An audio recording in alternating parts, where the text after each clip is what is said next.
পিঠা খেতে আমরা কে না পছন্দ করি, সবাই কম বেশি আমরা পিঠা পছন্দ করে থাকি। আজকে আমি পিঠা বানাবো, তাও আবার চা চামচের 1 চামচ দিয়ে, চালের গুঁড়া দিয়ে। তো চলুন শুরু করা যাক। আসসালামু আলাইকুম।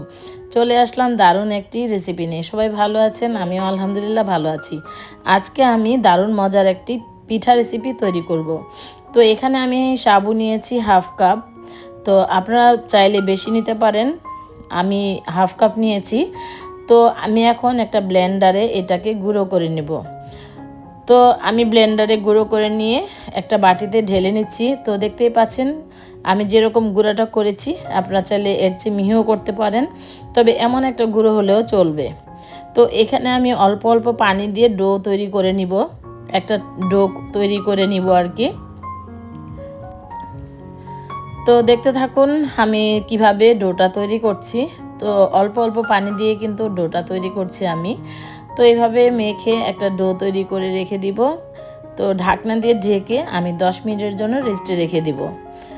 তো যাই হোক, আজকে যে মজার একটি পিঠা রেসিপি তৈরি করব খুব অল্প সময়ে, তাও আবার সামান্য উপকরণ দিয়ে। তো আশা করি আজকের এই সহজ পিঠার রেসিপি আপনাদের কাছে ভালো লাগবে। তো আমি ঢাকনা দিয়ে ঢেকে 10 মিনিটের জন্য রেখে দিয়েছিলাম। 10 মিনিট পর চলে আসলাম। তো আবার একটু ভালো মতো মথে নিব। তো এটা কিন্তু একটা স্টিকি স্টিকি ভাব, ভয়ের কোনো কারণ নাই, এটা স্টিকি স্টিকি ভাবই থাকবে। তো দেখতেই পাচ্ছেন আমি কিন্তু খুব ভালো মতো মথে নিচ্ছি। তো হাতে একটু সামান্য তেল মেখে মথে নিচ্ছি যেন হাতের মধ্যে না লাগে। সামান্য একদম 1 চা চামচের কম একটু হালকা হাতে নিয়ে ডলে ডলে মেখে নিচ্ছি। তো আমি কিন্তু এখানে চায়ের চামচের 1 চা চামচ চালের গুঁড়াটা দিব, কারণ এই যে চালের গুঁড়াটা দিব, এই যে আমরা যে পিঠাটা বানাবো এই পিঠাটা ভেঙেও যাবে না বা ছুটেও যাবে না। তাই এখানে আমি সাবুর গুঁড়ার ভিতরে, ডোয়ের ভিতরে 1 চা চামচ চালের গুঁড়াটা দিয়ে আবার ভালো মতো মথে নিব। তো আমরা একটা স্মুথ ডো তৈরি করব। তো দেখতেই পাচ্ছ একটু সময় নিয়ে আমি ডোটা তৈরি করে নিব।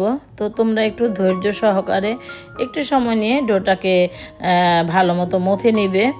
আর এই তো বললাম একটা স্টিকি স্টিকি ভাব দেখতেই পাচ্ছ হাতের মধ্যে লেগে যাচ্ছে।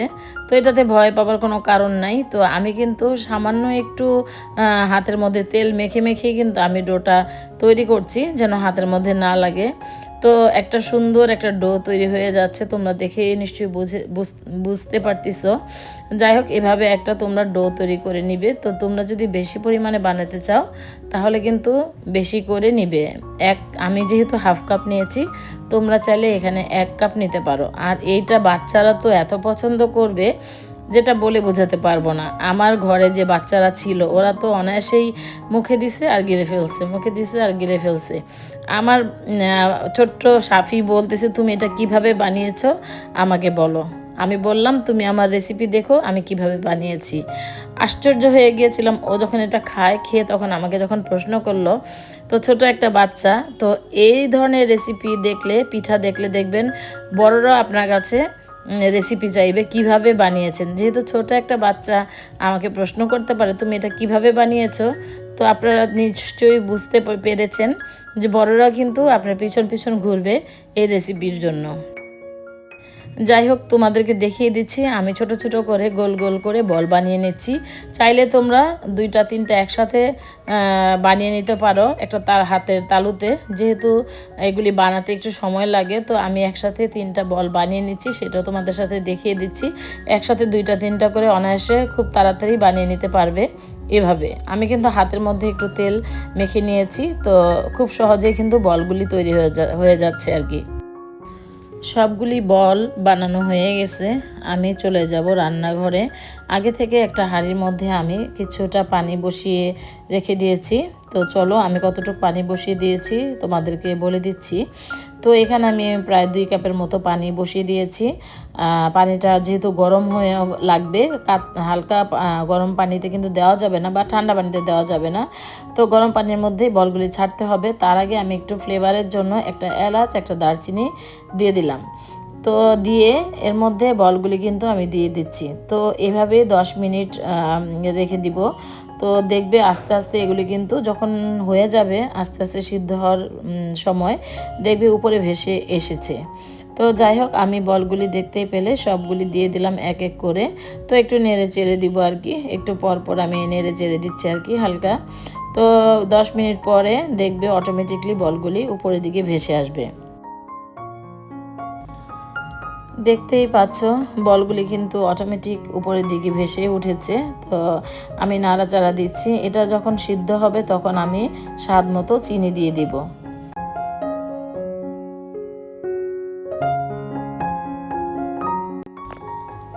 এই পিঠাটা খেতে অসাধারণ অসাধারণ।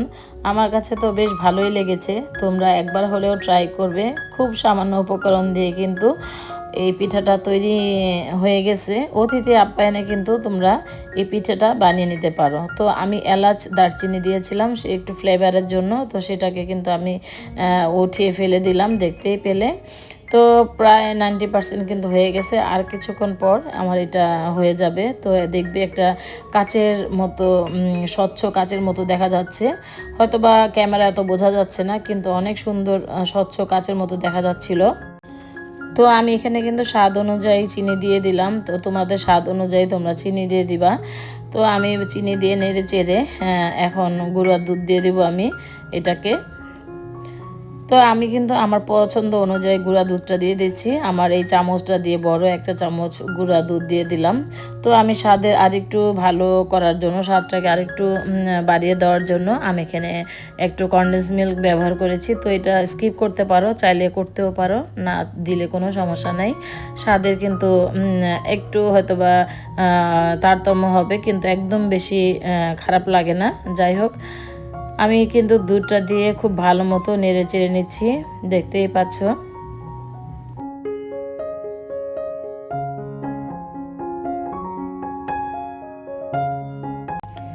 এখন আমি 1 টেবিল চামচ বা 2 টেবিল চামচ হবে, 1 টেবিল চামচ না, আমার চামচটা যেহেতু বড়, এখানে আমি 2 টেবিল চামচের মতো কনডেন্স মিল্ক দিয়ে দিলাম। দিয়ে ভালো মতো নেড়ে চেড়ে একটু চুলার মধ্যে রেখে তারপরে আমি নামিয়ে পরিবেশন করে দেখাবো তোমাদেরকে। তো দূর থেকে হয়তো বা একটু লক্ষ্য করছো যে এত সুন্দর কাচের কাচের মতো দেখা যাচ্ছে, আর এটা মুখে দিলেই মিশে মিশে যাচ্ছে আর কি। মানে আসলে বলে বোঝাতে পারবো না। এটা তৈরি করে না খাওয়া পর্যন্ত বুঝবেই না যে আসলে এটা খেতে কতটা দারুণ। আমার কাছে কিন্তু বেশ ভালোই লেগেছে। তো যাই হোক, আমি এখন ঢেলে তোমাদের সাথে পরিবেশন করে দেখাচ্ছি। তো আজকের এই পিঠা, নতুন আরও একটি পিঠা রেসিপি তোমাদের কাছে কেমন লেগেছে অবশ্যই অবশ্যই কমেন্ট করে জানাবা। আর আমার কথায় ও কাজে যদি ভুল হয়ে থাকে ক্ষমাসুন্দর দৃষ্টিতে দেখবে। সবাই ভালো থাকবে, সুস্থ থাকবে, আমার জন্য দোয়া করবে, আমার পরিবারের জন্য দোয়া করবে। তো আমি আজকের মতো বিদায় নিচ্ছি। আল্লাহ হাফেজ, আসসালামু আলাইকুম।